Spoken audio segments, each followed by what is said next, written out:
யார் சொல்றாங்கன்னு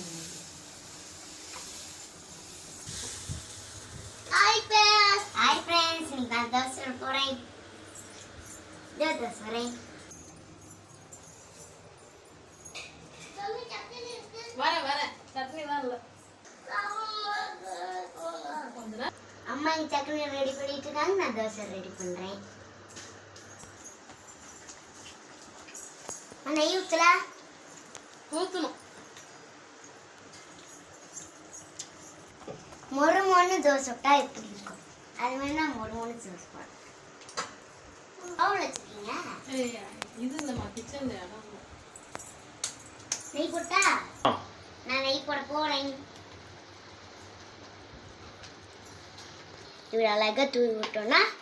நான் நெய் வாசனை நல்லா கம்ம கம்மின்னு சரியா நான் போய் ஹால்